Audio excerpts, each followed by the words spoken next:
Baik sahabat Sinap semuanya, kita akan lanjut ke sesi 2 mega webinar kali ini. Nah, sesi 2 ini akan diisi oleh dua pembicara yang tidak kalah kerennya dengan pembicara kita sebelumnya, yaitu yang pertama ada Dr. Wahyu, Magister Kesehatan, Spesialis Ortopedi Konsulen, dan akan ada juga Dr. Ira Rubianti, Spesialis Bedah Plastik. Baik, kalau begitu kita langsung saja ke penyampaian materi yang pertama di sesi kedua mega webinar kali ini, yaitu oleh Dr. Wahyu, Magister Kesehatan, Spesialis Ortopedi Konsulen. Nah, Dr. Wahyu ini, sahabat Sinaps, akan membawakan materi mengenai all about emergency in orthopedic ya dok ya? Nah, betul. sahabat Sinaps ini akan mempelajari mengenai macam-macam kegawat daruratan di bidang ortopedi, kemudian algoritma penanganan terbaru dari kegawatan daruratan di bidang ortopedi, dan juga akan ada diskusi kasus. Sebelum kita ke pembahasan materi oleh Dr. Wahyu, mari kita kenalan dulu dengan beliau. Jadi Dr. Wahyu, Magister Kesehatan Spesialis Ortopedi Konsulen ini, beliau sekarang ini bekerja sebagai Kepala Instalasi Bedah Sentral ya dok ya, di Santosa Hospital Bandung yang sentral, dan juga Kepala Instalasi Rekam Medis Santosa Hospital Bandung Sentral. Beliau ini merupakan lulusan dokter dari Fakultas Kedokteran Universitas Andalas, yang kemudian melanjutkan program pendidikan dokter spesialis ortopedi dan traumatologi di Fakultas Kedokteran Universitas Pajajaran. Nggak sampai di situ, Dr. Wahyu juga mengikuti beberapa fellowship ya dok ya, dan juga magister kesehatan, sekolah magister kesehatan di Fakultas Kedokteran Universitas Pajajaran. Yang pertama itu ada Orthopedic Training Program, Orthopedi Klinika di Semelewis University Budapest, Hungari. Kemudian yang kedua ada Traveling Fellowship Knee and Shoulder Arthroscopy di Santo Thomas Hospital, Manila, Filipina. Kemudian ada EO Hand and Fracture Management Advanced Course, Leeds di United Kingdom. Kemudian Fellowship Sport Injury and Arthroscopy, Indonesian Orthopedic Society for Sport Medicine and Arthroscopy. Kemudian Fellowship Sport Injury and Arthroscopy Section, Department of Orthopedic, Chonghua Hospital, Filipina, dan juga EO Advanced Trauma Course di Zagreb, Kroasia ya dok. Beliau juga aktif di beberapa organisasi, yaitu sebagai anggota Persatuan Ahli Bedah Ortopedi Indonesia, anggota Indonesian Orthopedic Society for Sport Medicine and Arthroscopy, anggota dari EO Trauma, anggota dari Asia Pacific Knee Arthroscopy and Sport Medicine Society, dan juga anggota dari International Society of Arthroscopy, Knee Surgery, dan Orthopedic Sport Medicine. Baik dok, apakah sudah siap untuk menyampaikan materinya? Ya, terima kasih Dr. Lutfi atas introduksinya.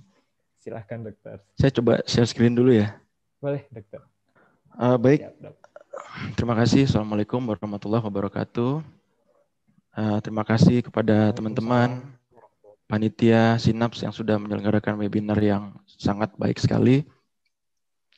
Kemudian yang saya hormati juga para pembicara yang menjadi narasumber pada pagi menjelang siang hari ini. Kemudian rekan-rekan semua, teman-teman sejawat, adik-adik, dokter-dokter, semua yang bisa hadir pada Sinaps kita pada hari ini. Baik, saya mendapat tugas untuk memberikan materi mengenai emergensi di bidang ortopedik atau yang kita lebih kenal dengan musculoskeletal trauma injuries ya. Baik, sebelum kita mulai, saya akan mencoba membuat outlines dulu tentang apa yang akan kita bicarakan nanti ke depannya. Jadi garis besarnya adalah selaku orang atau dokter yang nanti akan bekerja di instalasi gawat darurat, yang harus kita ketahui pertama adalah bagaimana cara kita menangani pasien-pasien trauma dengan baik yang benar. Kalau kita bisa survei atau melihat rumah sakit lain selain di negara kita, semua rumah sakit di luar negeri itu hampir memiliki fasilitas trauma team. Jadi ini sangat mutlak diperlukan dalam rangka penanganan pasien-pasien trauma supaya dapat ditangani dengan baik dan benar. Kemudian yang kedua, untuk teman-teman yang bekerja nantinya di emergency ward atau di gawat darurat, pengetahuan tentang ilmu triase sangatlah penting. Nanti kita akan bahas lagi. Kemudian bagaimana initial management terhadap pasien-pasien yang datang dengan trauma, khususnya trauma muskuloskeletal. kemudian bagaimana kita melakukan primary survey, dan bagaimana kita melakukan secondary survey. Nah, untuk emergency trauma sendiri di bagian ortopedik atau musculoskeletal trauma, kita bisa bagi menjadi dua. Yang pertama adalah life-threatening extremity injuries.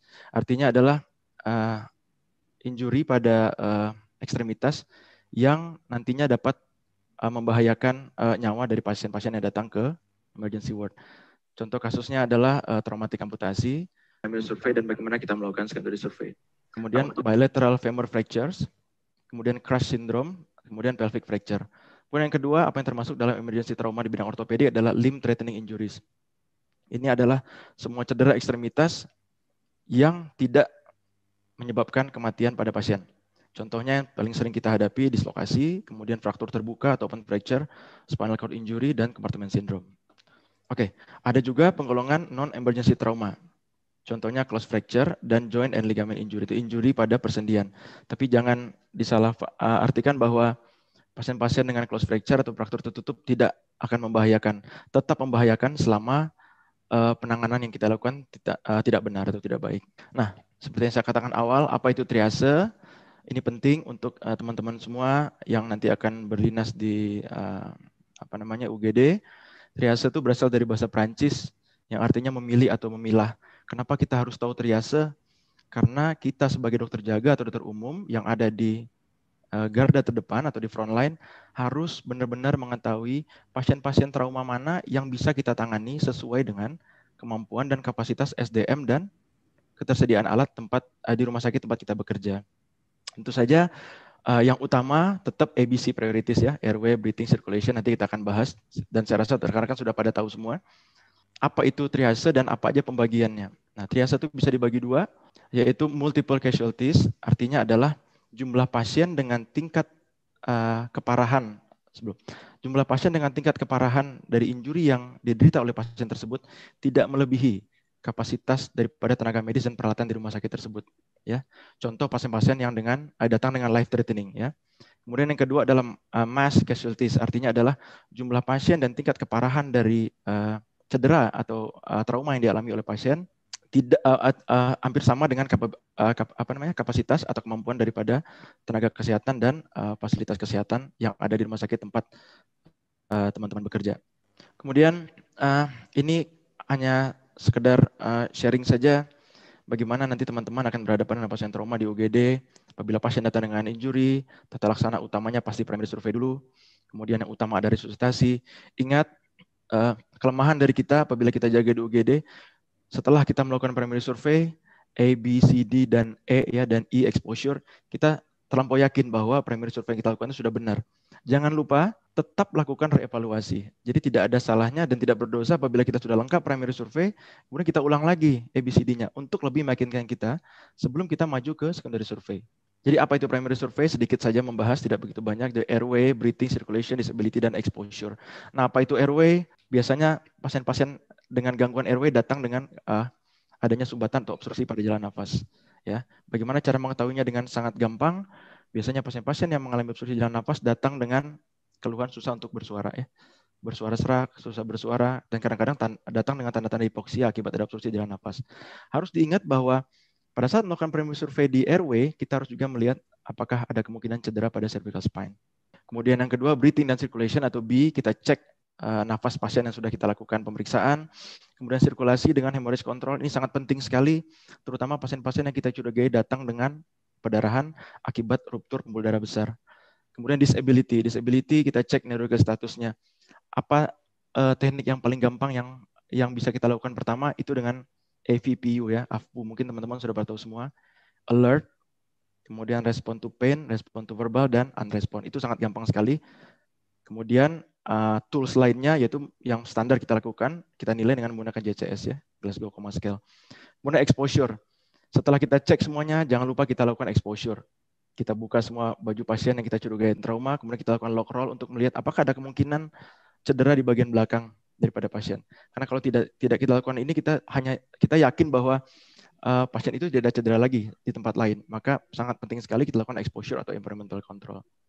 Ini airway, sudah saya sebutkan di awal. Bagaimana cara menanganinya kalau kita lagi jaga di UGD, jika pasien-pasien kita curigai dengan ada obstruksi jalan nafas, yang paling sering dilakukan adalah dengan melakukan jaw thrust ya atau chin lift untuk membantu untuk mengobservasi apakah ada sumbatan obstruksi jalan nafas.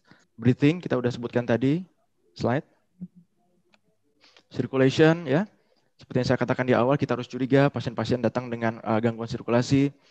Bagaimana klinisnya pasien-pasien yang datang dengan gangguan sirkulasi, biasanya ada perubahan warna daripada kulit ya, kemudian perubahan kesadaran dan lain-lain.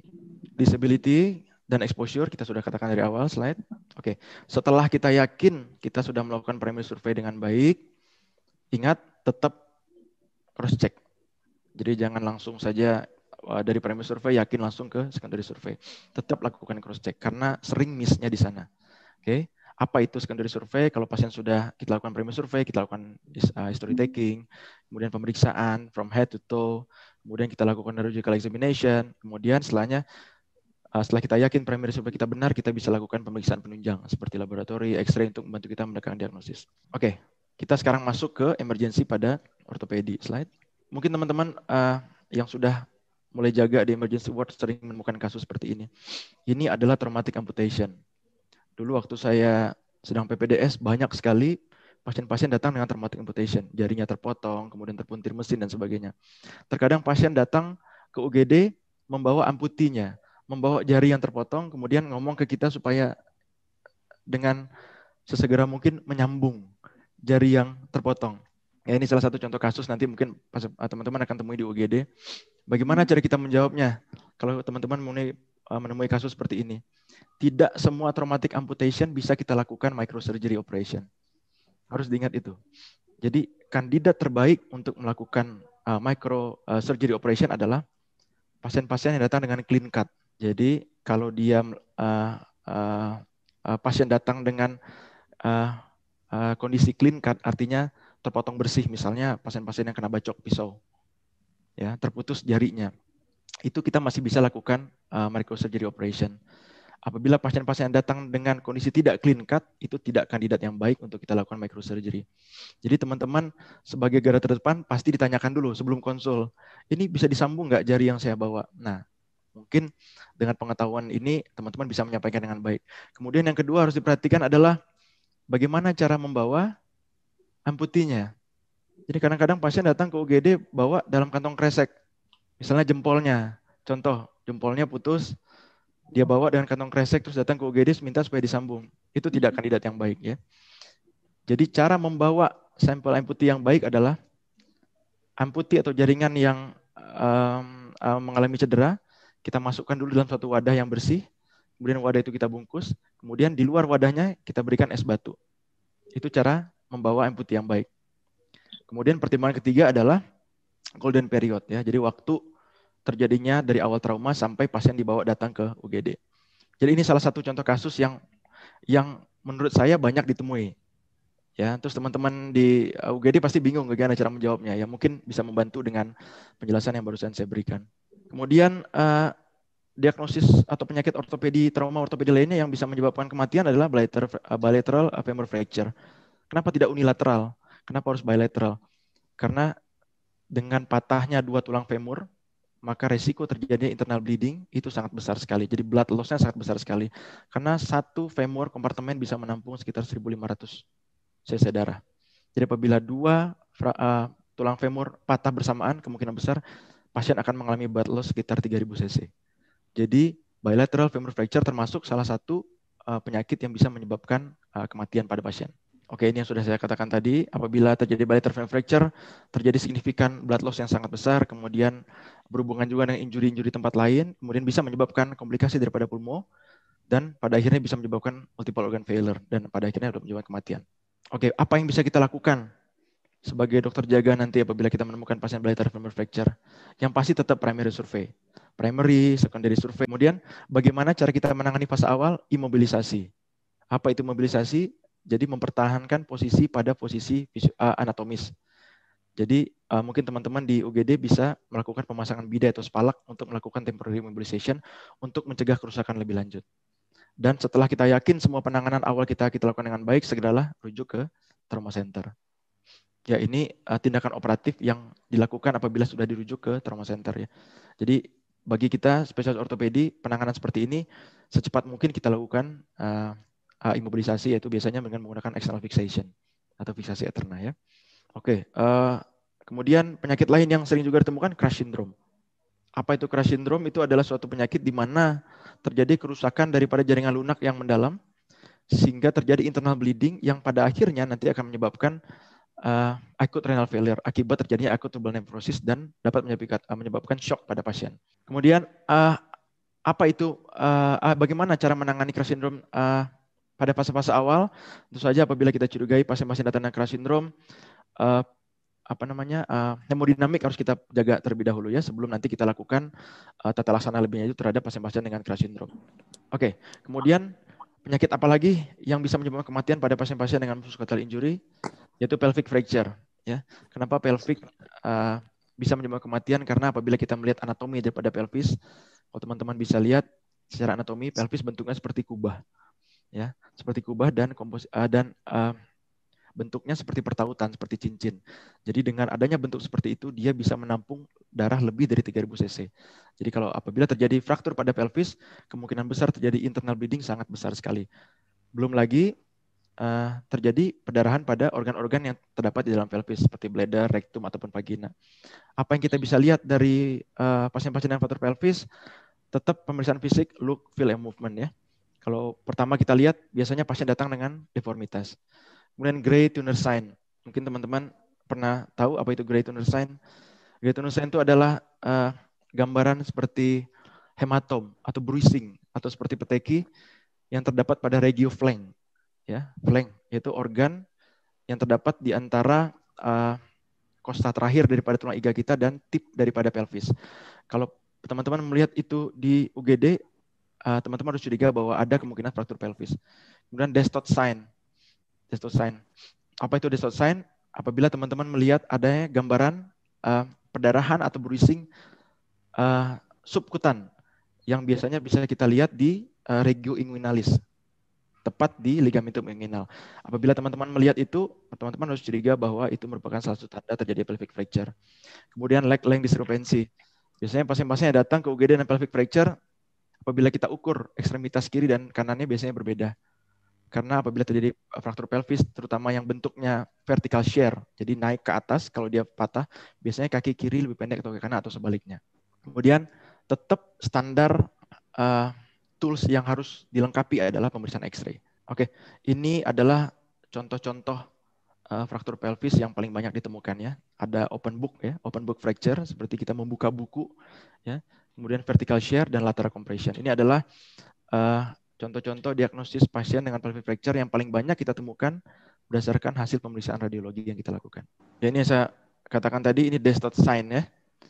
Apabila kita lihat di sini seperti ada gambaran bruising ya di ligamentum inguinal, kita harus curiga ada kemungkinan ada pelvic fracture. Oke, ini ada pemeriksaan fisik yang dulu dilakukan, kemudian dalam perjalanannya tidak boleh dilakukan lagi.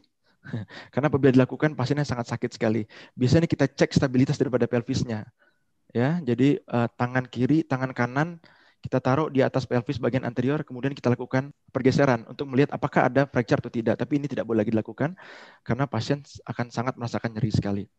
Oke, ini pemeriksaan radiologis ya, slide. Oke, apa yang bisa kita lakukan sebagai dokter jaga di UGD apabila kita menerima pasien yang kita suspek dengan pelvic fracture? Ini namanya wrapping atau circumferential sheathing, yaitu suatu tindakan yang dilakukan untuk mencegah damage atau kerusakan dan mencegah blood loss yang berlebihan akibat terjadinya fraktur pelvis.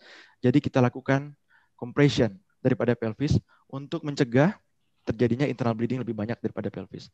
Kalau di luar negeri mereka punya tools tersendiri ya yang ada air pump-nya, tapi di kita tidak ada. Jadi ini kita bisa akali dengan melakukannya dengan menggunakan selimut. Ya, kita tarik sekuat mungkin tapi tidak terlampau kencang. Ya, kemudian setelah kita lakukan circumferential sheathing, kita cek lagi hemodinamiknya. Apakah sudah ada perbaikan atau tidak. Kemudian kita masuk ke yang tidak mengancam ya, yaitu dislocation. Mungkin teman-teman juga banyak menerima pasien-pasien dengan dislocation. Yang paling sering terjadi adalah di regio shoulder dan hip. Ini juga kita sambil diskusi ya, sambil contoh kasus ya. Apabila teman-teman semua menerima pasien yang curiga dengan dislocation hip itu ada dua, anterior dislocation dan posterior dislocation. Cara melihatnya sangat gampang sekali. Apabila pasien datang dengan posisi seperti ini, Yang pertama itu shy position. Jadi posisi kaki menutupi kemaluan.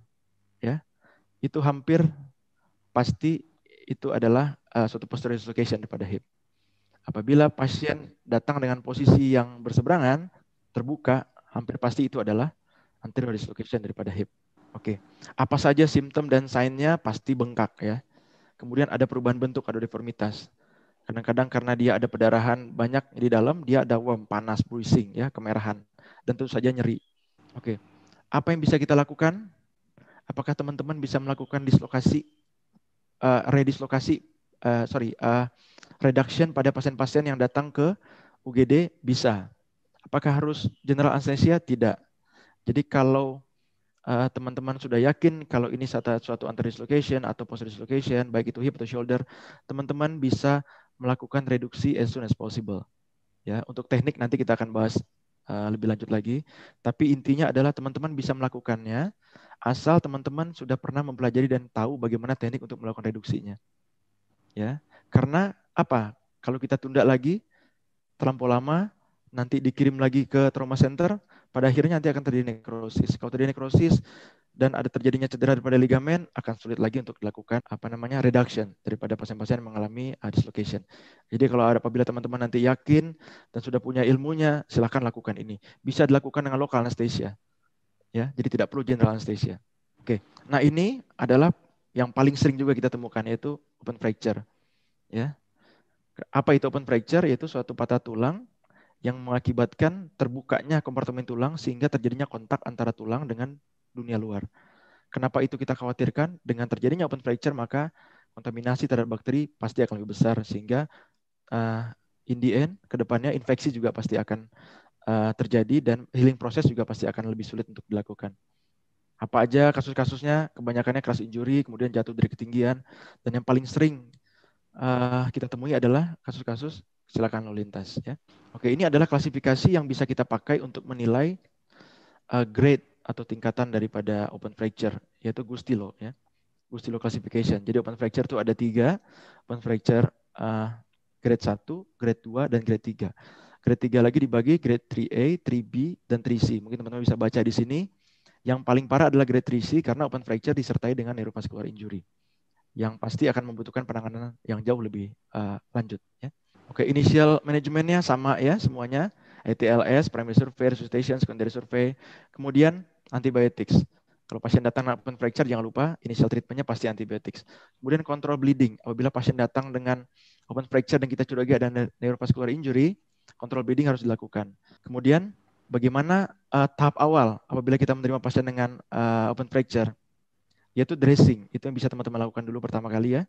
Jangan lupa apabila pasien datang dengan curiga dengan open fracture, sebelum kita rujuk, dressing dulu. Cuci dulu sedikit dengan normal saline, kemudian kita tutup dengan antibiotik dan kasa lembab, kemudian kita stabilisasi, temporary stabilization dengan menggunakan spalak dan sebagainya. Setelah itu baru teman-teman rujuk. Ya, ini dia bagaimana cara menstabilkan open fracture ya. Harus diingat bahwa banyak juga kita temui di UGD pasien-pasien dengan open fracture dikirim menggunakan stabilisasi imobilisasi yang tidak appropriate ya. Jadi intinya adalah stabilisasi yang appropriate itu adalah tidak mengenai luka. Ya, apabila ada open fracture jangan di situ ditempel alat untuk stabilisasinya. Jadi harus di-skip dulu. Kemudian coba lakukan traction seanatomis mungkin baru kita pasang traksi. Ya. Hal lain yang tidak kalah pentingnya yang juga banyak ditemukan adalah spinal cord injury ya. Oke. Spinal cord injury itu kita klasifikasikan berdasarkan level ya, level atau posisi di mana cedera itu terkena. Jadi biasanya pasien-pasien yang spinal cord injury biasanya datang dengan gangguan daripada neurologis ya, tergantung dari level cedera yang diderita. Jadi bisa kita kategorikan, kita bagi menjadi incomplete atau complete paraplegia, kemudian incomplete dan complete quadriplegia atau tetraplegia, di mana masing-masing dari level ini memiliki penanganan yang berbeda-beda. Ya ini yang harus saya tekankan juga ya, Shihara ya. Mungkin teman-teman ada yang sudah tahu apa itu Shihara, spinal cord injury tanpa adanya kelainan pada pemeriksaan X-ray. Jadi pasien kita curigai dengan spinal cord injury, kita ronsen tapi tidak ada apa-apa, tidak ada fraktur, tidak ada ini, tapi gejala neurologisnya jelas. Ya ini teman-teman harus hati-hati. Ya pasien-pasien yang kita lihat radiografiknya ternyata tidak ada apa-apa, tapi datang ke kita ada numbness, ada paresthesia dan segala macam. Kita harus curiga ini namanya SHIORA, spinal cord injury without radiographic abnormalities. Kita harus aware pada pasien-pasien ini. Oke, ini bagaimana general management untuk melakukan stabilisasi pada pasien-pasien spinal cord. Mungkin kita bisa lihat videonya ya, Dr. Lutfi ya.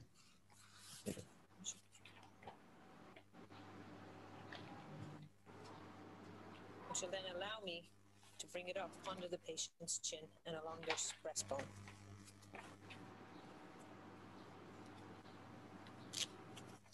Make sure you don't push it back too far so it doesn't interfere. 2, 3. Oke, ini bagaimana cara kita melakukan lock roll ya pada pasien-pasien dengan spinal cord injury. The spine, buttocks, back of the legs. Seems to be no signs of injury here. Now we're going to insert the board. On the heads count, we're going to put the patient on the board. 1, 2, 3.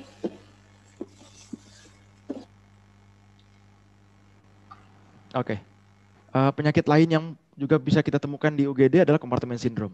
Jadi apa itu compartment syndrome? Itu adalah satu kelainan di bidang muskuloskeletal di mana terjadi penumpukan akibat perdarahan intrakompartemen. Yang apabila ini dibiarkan akan bisa menyebabkan kematian pada ekstremitas. Apa aja tanda-tanda compartment syndrome yang bisa kita lihat? Itu ada 5 P's. Ya, ini sebagai patokan kita untuk menilai apakah pasien ini datang dengan compartment syndrome atau tidak. P yang pertama pain, kemudian yang kedua adalah pushing-lessness ya. Yang ketiga pallor, yang keempat paresthesia, dan yang kelima adalah paralysis. Ini tanda-tanda pasien yang nanti kita akan curigai ada kemungkinan terjadinya compartment syndrome.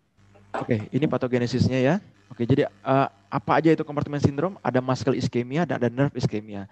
Kalau 3-4 jam pertama pasien datang itu biasanya kerusakannya reversible. 5-6 tergantung dari cedera yang dialami. Bisa reversible, bisa irreversible. Kalau 8 jam atau lebih biasanya cedera yang dialami sudah irreversible. Kemudian kalau kita nilai dari nerve ischemianya, 4 jam pertama kemungkinan besar bisa terjadi neuropraksia. Kalau lebih dari 8 jam biasanya bisa terjadi axonthemesis ya. Oke, ini treatmentnya. Bagaimana treatment dari compartment syndrome? Ada non-surgical treatment, ada surgical treatment. Kalau non-surgical kita bisa lakukan evaluasi dulu ya terhadap tanda-tanda yang tadi 5 P's. Kita bisa lakukan elevasi dulu ya. Elevasi kita tinggikan sedikit regio yang kita curigai terkena compartment syndrome. Kemudian kita bebaskan dari semua ikatan ya, semoga supaya dia tidak terjadi tekanan lebih besar lagi. Kita berikan antikoagulan untuk kortikosteroid dan kita cek apakah ada tanda-tanda hipotermia atau tidak. Nah, apabila kita sudah yakin ini akan berbahaya, maka selanjutnya adalah tindakan surgical. Dan tindakan operatifnya adalah fasiotomi, dan apabila terjadi kerusakan pada neurovaskular bundle, kita lakukan vascular repair. Oke, ini adalah suatu kasus yang tidak mengancam ya. Yang mengancam jiwa pasien itu close fracture. Banyak sekali kita temukan ya, close fracture. Apa aja tanda-tandanya? Yang pasti bengkak, nyeri ya, kemudian ada perubahan deformitis. Kemudian apabila dia mengalami cedera pada persarafan, dia bisa kita temukan tanda-tanda numbness ya atau baal. Kemudian pasti ada gangguan pergerakan karena terjadinya fraktur. Oke, apa yang kita bisa lakukan pada pasien-pasien yang close fracture? Kita lakukan temporary immobilization ya. Contoh ini fraktur klavikula tertutup close fracture. Apa yang bisa kita lakukan? Kita lakukan sling untuk mencegah sementara sehingga tidak terjadi kerusakan lebih lanjut pada klavikula. Oke, ini yang tadi ya yang sudah kita jelaskan dari awal. Prinsip imobilisasi pada fraktur itu hampir sama, baik open fracture ataupun close fracture. Oke, satu hal lagi yang tidak kalah pentingnya yang sekarang banyak kita temui karena masa pandemi ini dan kebetulan juga berhubungan dengan keilmuan yang saya dalami adalah cedera pada persendian. Ya, karena sekarang pandemi banyak sekali pasien-pasien yang datang dengan cedera olahraga. Ya, yang bersepeda ya, sekarang banyak sekali kita temukan cedera pada ligamen. Ini sebenarnya tergolong baru juga. Tergolong baru ya. Jadi banyak sekali pasien-pasien dengan kesadaran yang kurang melakukan kegiatan berolahraga tanpa melakukan pemanasan terlebih dahulu, tidak tahu limitnya, pada akhirnya end up datang ke poliklinik dengan cedera pada ligamen. Oke, ini yang selalu saya katakan setiap saya memberikan pembekalan tentang cedera olahraga ya. Jadi apa yang bisa kita lakukan pertama pada pasien-pasien yang kita curigai dengan cedera olahraga ya, cedera ligamen, price. Ya, price. Yang paling sering adalah rise-nya. Jadi P-nya protect dulu ya. Kita proteksi dulu bagian yang kita curigai terkena cedera. Kemudian rest. Misalnya contohnya cedera pada ankle ya. Kita istirahatkan dulu ankle-nya. Kemudian I-nya ice ya. Kita lakukan compression dengan icing atau ice pack ya. Kemudian kita lakukan balut tekan dan kita elevate. Kita naikkan sedikit regio yang terkena supaya blood flow-nya baik lagi. Ini initial manajemennya. Oke, slide ini bandage ya, mobilisasinya. Slide. Oke, dan yang terakhir yang tidak kalah pentingnya adalah evakuasi dan transportasi pasien ya. Mungkin tidak banyak bisa jelaskan di sini. Intinya adalah kita sebagai tenaga kesehatan, sebagai garda terdepan yang jaga di UGD harus segera mengambil keputusan secepat mungkin apabila kita menerima pasien-pasien dengan multiple trauma atau trauma-trauma yang hebat, agar pada nantinya pada saat dikirim ke fasilitas yang lebih baik, si pasien tersebut bisa kita tangani dengan baik. Oke, sedikit sharing aja. Ini foto saya waktu saya fellowship di Manila. Kenapa saya tampilkan foto ini? Saya ingin encourage teman-teman semua, rekan-rekan semua supaya never stop learning. Ya, jadi jangan berhenti belajar, kejarlah ilmu setinggi mungkin, sejauh mungkin, terutama nanti ke depannya kita akan menghadapi era pasar bebas ya. Ya, dokter di luar negeri masuk ke sini. Kalau kita kalah saing, ya kita tidak akan bisa menjadi tuan rumah di negara kita sendiri. Gitu ya, Dr. Lutfi ya. Iya, dokter. Oke, saya rasa sekian dulu ya sementara ya. Terima kasih. Assalamualaikum warahmatullahi wabarakatuh. Waalaikumsalam warahmatullahi wabarakatuh. Wah, terima kasih banyak dokter untuk penjelasannya. Saya kira penjelasan dari Dokter Wahyu ini sangat erat sekali dengan tema mega webinar kali ini ya, Trauma Cases Series. Dan tadi juga Dokter Wahyu sudah meng-highlight bagaimana kita kalau bekerja di IGD ya dok ya, dari mulai cara melakukan triase yang baik, kita harus memperhatikan bagaimana jumlah fasilitas yang tersedia, jumlah tenaga medis yang tersedia dibandingkan dengan jumlah kasusnya ya dok ya. Ya, betul. Karena triasenya juga akan berbeda bila kondisinya berbeda. Saya rasa tadi penjelasan dari Dokter Wahyu sudah sangat cukup lengkap ya. Terima kasih Dokter Wahyu. Ya, terima kasih sama-sama. Semoga suatu saat bisa ngisi webinar lagi ya dok ya. Amin, insya Allah. Amin.